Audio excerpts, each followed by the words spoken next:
میں نماز پڑھ رہا ہوں تو وہ اس کے متعین کردہ وقت پر ہے یا نہیں ہے، میں نماز پڑھ رہا ہوں تو اس میں پابندی ہے کہ نہیں ہے، ان تمام چیزوں کا بندہ اپنی نماز میں اہتمام کرے. ورنہ اگر اس کی نماز میں کوئی گڑبڑی ہوئی، سنت کے مخالف ہوئی یا وقت پر نہیں ہوئی، کوئی گڑبڑ اس کے اندر ہوئی، تو قیامت کے دن کہیں ایسا نہ ہو اس کی نماز خراب ہونے کی وجہ سے اللہ تبارک و تعالیٰ اس کی نجات نہ کرے. ایسا ہو سکتا ہے. اس لیے بعض علماء نے کہا بعض احادیث کی شرح میں کہ قیامت کے دن نماز بندے کے دوسرے اعمال کے قبول ہونے یا قبول نہیں ہونے کے لیے معیار ہے.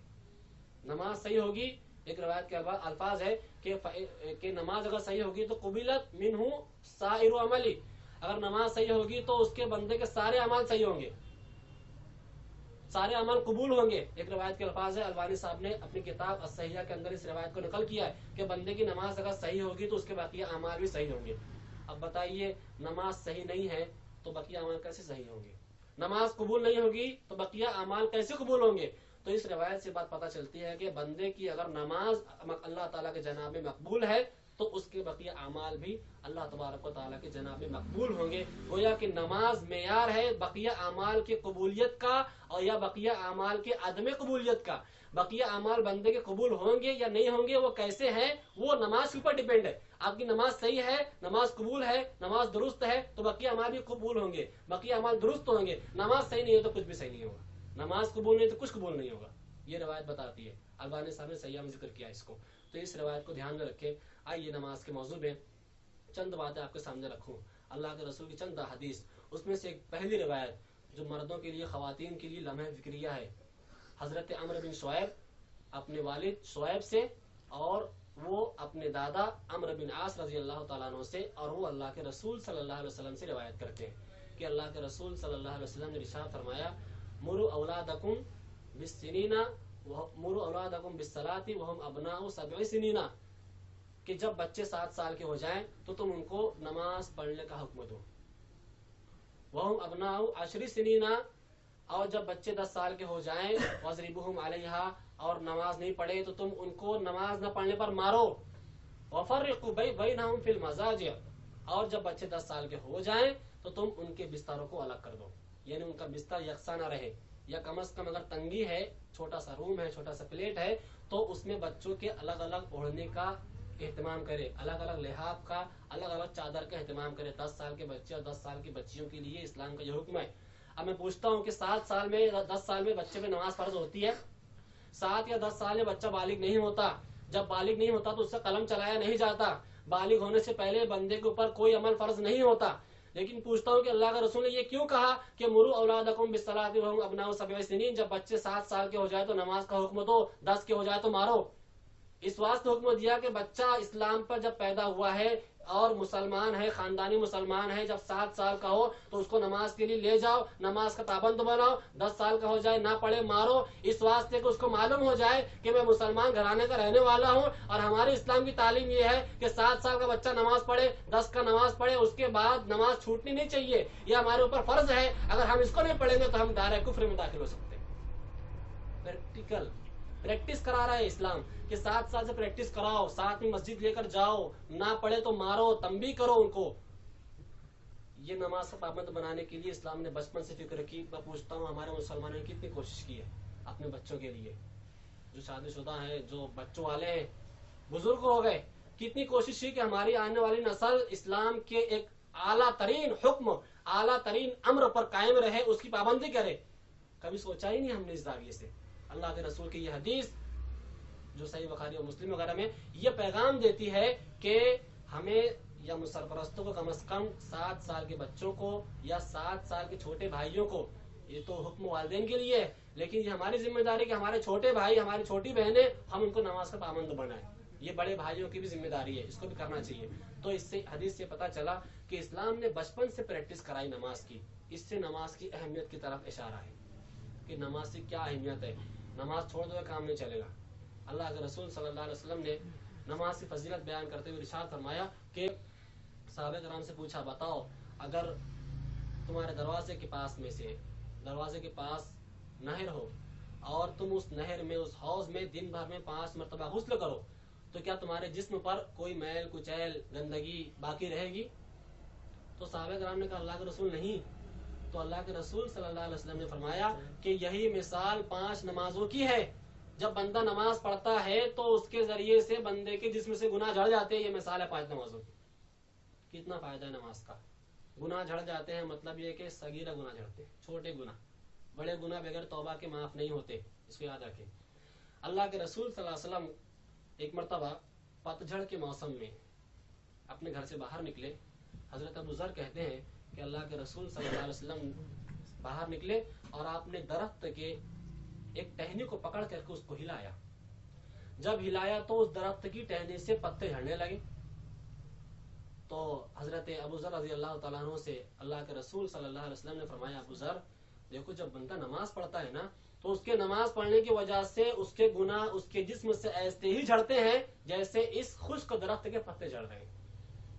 صغیرہ گناہ جھڑتے ہیں بندے کے نماز پڑھنے سے. سنن طبرانی وغیرہ کی روایت میں کہ اللہ کے رسول صلی اللہ علیہ وسلم فرماتے ہیں کہ ہر نماز کے وقت ایک فرشتہ پکارتا ہے کہ لوگوں اٹھو اس آگ کو بجھانے کے لیے جس آگ کو تم نے اپنے گناہوں کی وجہ سے جلا رکھا ہے, بھڑکا رکھا ہے.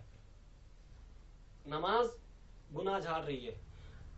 انسان کے گناہ کی وجہ سے جہنم کی جو آگ بھڑک چکی ہے جس میں اس کو ڈالا جائے گا, بندے سے فرشتہ کہتا ہے کہ اللہ کے بندوں اٹھو اور اس آگ کو اپنی نماز کے ذریعے سے بجھانے کی کوشش کرو.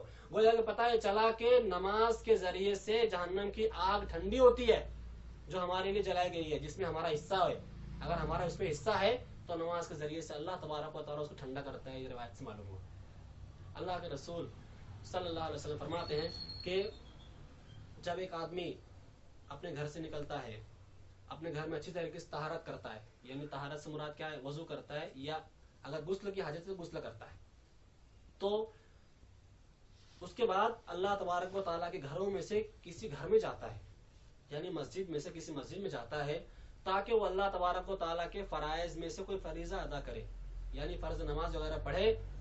تو اس کے قدم جب گھر سے نکلا ہے مسجد تک کے, اس کے قدم ایسے لکھے جاتے ہیں کہ پہلا قدم اس کے گناہوں کو مٹاتا ہے اور دوسرا قدم نیکیوں کو لکھاتا ہے. ایک قدم کے بدلے نیکی لکھی جاتی ہے, دوسرے قدم کے ذریعے سے ہر قدم پر اللہ تبارک و تعالیٰ اس سے گناہوں کو مٹاتا ہے. بتائیے کتنی فضیلت ہے نماز کی. گھر سے وضو کیا, طہارت حاصل کی, مکمل غسل کیا, ضرورت ہے تو نکلا, ایک قدم پہ گناہ جھڑ رہے. 100 قدم چلا تو 100 گناہ جھڑ گئے, 200 قدم چلا تو 200 گناہ جھڑ گئے. لیکن یہ فضیلت سواری پر سوار ہونے والے کے لیے نہیں ہے, یہ پیدل چلنے والے کے لیے. اس کو دھیان رکھے. وہ اگر آپ گاڑی سے جائیں گے تو اللہ تعالیٰ ثواب دے گا, اللہ تعالیٰ جو ہے تو ثواب دینے پر قادر ہے. لیکن ایسا ہے کہ اس حدیث میں جو فضیلت بیان کی گئی ہے وہ پیدل چلنے والے کے لیے ہے کہ پیدل چلے گا تو ایک قدم کے بدلے اللہ تعالیٰ نیکی لکھے گا اور ہر قدم پر اللہ تبارک و تعالیٰ اس کے گناہوں کو مٹائے گا. یہ اس روایت سے بھی نماز کی فضیلت اور اس کی اہمیت کی طرف اشارہ ہے. اللہ کے رسول نے فرمایا کہ ایک بندہ جب نماز کے لیے وضو کرتا ہے اور اس میں وضو کرنے کے ساتھ ساتھ نماز میں مکمل رکوع کرتا ہے, مکمل سجدہ کرتا ہے اور خشوع اور خضوع کا اہتمام کرتا ہے. 3 باتیں. اچھا وضو کرتا ہے, یعنی ایسا نہیں کہ وضو کرے ایسا کہ ہاتھ دھوئے تو کوہنی سوکھی ہے, پیر دھلے تو ایڑی سوکھی ہے, ایسا نہیں ہونا چاہیے. وضو کرے تو آرام سے, ایسا بھی وضو نہ کرے کہ ایک دھو رہے تو دوسرا سوکھ جائے. اتنا لمبا وضو نہیں کرنا ہے, چھوٹا وضو کرنا ہے, لیکن ایسا کرنا ہے کہ وضو مکمل ہو, کمپلیٹ ہو. اگر پیر کی ایڑیاں سوکھی ہے تو اس کی وجہ سے ہم کو عذاب دیا جا سکتا ہے اللہ کے رسول کی حدیث کے مطابق. تو اس لیے دھیان رکھنا چاہیے کہ وضو کرے تو کوئی چیز سوکھی نہ رہے اور اچھا وضو کیا. اب اچھا وضو کیا اور نماز پڑھی, نماز میں مکمل رکوع کیا. ہمارے ایسے رکوع میں جاتے کہ رکوع میں کب گئے اٹھے معلوم ہی نہیں پڑا. اب ادھر دیکھے تو رکوع میں تھے, ادھر دیکھا تو رکوع سے اٹھ گئے. کیسا رکوع ہے ہمارا؟ رکوع اتنی اطمینان سے ہو کہ رکوع میں ہماری پیٹھ سیدھی ہو جائے, ہمارا سر سیدھا ہو جائے, ہماری نگاہ سجدے کی جگہ چلی جائے اور ہماری رکوع میں جانے کے بعد ہمارے جسم کی ساری ہڈیاں اطمینان اور سکون سے اپنے سارے مقامات پر آ جائیں, تب بندہ رکوع سے سر اٹھائے. ہمارا کب رکوع میں جاتے کب اٹھتے معلوم ہی نہیں پڑتا. اب رکوع سے اٹھے تو فوراً سجدے میں چلے گئے. رکوع سے اٹھ کر اللہ کے رسول نے فرمایا کہ اتنا آرام سے کھڑے ہو جانا چاہیے کہ ہر جسم کی ہڈیاں ایک دم سکون سے اس کے مقام پر آ جائیں, پھر سجدے میں جائے. تو بتایا گیا کہ مکمل رکوع کرے اور مکمل سجدہ کرے. ہمارا سجدہ میں لوگ ایک دم آدھا ادھورا کرتے, سجدے میں گئے تو پیشانی ٹیکی, ناک ہوائی میں ہے, سجدے سے اٹھ گئے. سنن دار قطنی کی روایت میں ہے کہ جس بندے کی ناک زمین پر نہیں ٹیکاتی سجدے میں, اس شخص کی نماز قبول نہیں ہوگی. اس شخص کی نماز ہوتی ہی نہیں جس کی ناک زمین پر نہ ٹیکی جائے. ہمارے یہاں بس صرف پیشانی میں سجدہ ہو جاتا ہے، یہ صحیح نہیں ہے، اس کو دھیان دینا چاہیے. تو اس نے مکمل رکوع کیا، مکمل سجدہ کیا، خشوع کا اہتمام کیا. نماز کے لیے گئے تو سارا دماغ دکان پہ لگا ہے، کون سا گراہک آیا ہوگا، آج سے غلہ کتنا ہے، اور کل دکان کب کھولنا ہے، ابھی دکان پہ جانا ہے تو گھر کب جانا ہے، پھر کھانا کھانا. دماغ کہیں اور ہے، جسم مسجد میں ہے. ایسا نہیں ہونا چاہیے. اس نے وخشوعہن، اس نے خشوع اور خضوع کا اہتمام کیا، یعنی دماغ کو دل کو حاضر رکھا، دماغ اور دل کو اعضاء و جوارح کو اللہ تبارک و تعالیٰ کے جناب میں جھکا دیا. یہ خشوع اور خضوع ہے. جب اس نے ایسا کیا تو کیا ہوگا؟ کان علی اللہ عہد ان یغفر لہ، ایسے شخص کے لیے اللہ تبارک و تعالیٰ کا یہ وعدہ ہے کہ اللہ تبارک و تعالیٰ ایسے آدمی کو معاف کر دے گا. کسی مولوی صاحب کا، کسی مفتی صاحب کا، کسی حاکم کا وعدہ نہیں ہے. یہ اس رب کا وعدہ ہے جس کے بارے میں کہا گیا انک لا تخلف المیعاد، کہ اللہ تبارک و تعالیٰ تو وعدے کی خلاف ورزی نہیں کرتا. اگر ہم اپنے معاملات میں سچے ہیں، اللہ تبارک و تعالیٰ اپنی مغفرت کو نوازنے سے مکرے گا نہیں. وہ اللہ تبارک و تعالیٰ ہم کو اپنی مغفرت سے نواز کے رہے گا اگر ہمارا کردار ویسا ہے تو.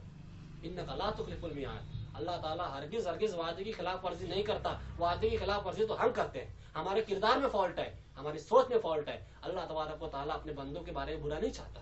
ما یفعل اللہ بعذابکم ان شکرتم وآمنتم، اگر تم شکر کرنے والے بن جاؤ اور اہل ایمان والے بن جاؤ، ایمان والے بن جاؤ، تو اللہ تبارک و تعالیٰ تم کو عذاب دے کر کیا کرے گا؟ پتہ ہے چلا کہ بندے کے اوپر اللہ تعالیٰ کا جو عذاب دنیا میں آتا ہے اور جو عذاب آخرت میں آئے گا وہ اس سے کرتوت کی وجہ سے ہوگا. اس میں اللہ تبارک و تعالیٰ کی کوئی غلطی نہیں ہوگی.